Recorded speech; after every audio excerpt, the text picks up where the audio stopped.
A continuación vamos a realizar un análisis del dibujo infantil de una niña llamada Lourdes de 9 años. Con respecto a los principios según Ricardo Marín Viadel, 1988, en el dibujo infantil, tendencia y problema, podemos decir que se cumple la siguiente. En primer lugar, el aislamiento de las partes. En cada uno de los dibujos elaborados por la niña podemos ver cómo los distintos elementos mostrados están compuestos por partes una a una.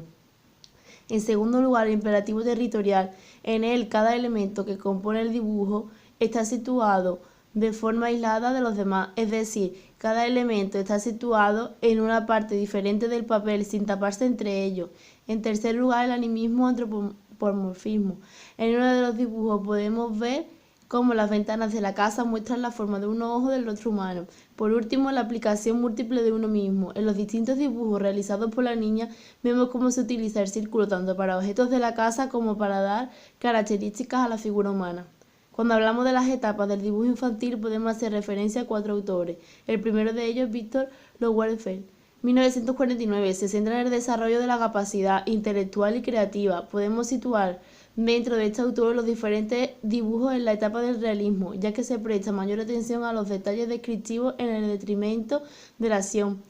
El segundo autor, Luckett, 1927, hace referencia al dibujo infantil y podríamos situar a Lourdes en el realismo visual, ya que dibuja la realidad tal y como la ve. Con respecto al tercer autor, Thiel, 1921, donde se trabajan las pruebas mentales y académicas, podemos situarla en la de represión. En los diversos dibujos ella observa y autocritica los dibujos a través de factores emocionales e intelectuales. Por último, según Ives, William y Garden Howard, 1984, haciendo referencia a una perspectiva evolutiva, podemos decir que los dibujos que estamos analizando se encuentran dentro del apogeo de las influencias culturales. Podemos ver el interés en dominar los distintos modelos y esquemas de los distintos elementos. Para concluir este análisis del dibujo infantil de Lourdes, vamos a hablar de la semiótica y semiología de la expresión infantil. Por un lado, en la semiología podemos hacer referencia al árbol, figura humana y a la casa.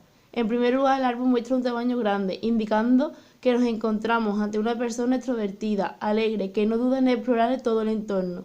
Copas con trozos ondulados que presentan la amabilidad, adaptabilidad, paciencia y comprensión del niño.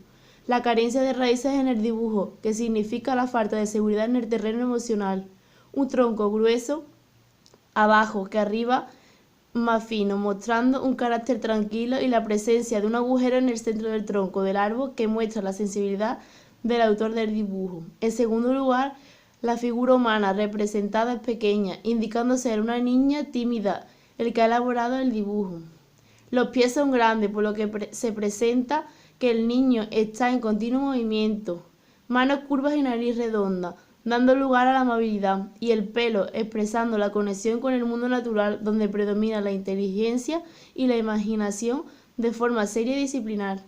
Por último, dentro de la semiología encontramos la casa con puerta cuadrada que representa a una persona realista y un tejado alto donde se reflejan las ganas de seguir creciendo. Por otro lado, en la semiótica podemos hacer referencia a la posición, dimensión, trozos y colores del dibujo, así como a la presión del lápiz. En cuanto a la posición del dibujo, se encuentra situado en diferentes partes del papel, pero sobre todo en la superior, destacando la imaginación, curiosidad y deseo de descubrir cosas nuevas. En referencia a las dimensiones del dibujo, se expresan con formas pequeñas, mostrando así a una niña con cierta falta de confianza o una niña reflexiva. Según los trozos del dibujo, la niña no muestra ningún tipo de interrupciones, por lo que podemos decir que conforma un espíritu dócil. Por último, dentro de la semiótica se hace referencia a los colores del dibujo, destacando en este caso el color verde y amarillo, que indican curiosidad, alegría de vivir, cierta madurez, sensibilidad e intuición en la niña. Además, añadir que el símbolo más representativo en los diferentes dibujos son los animales.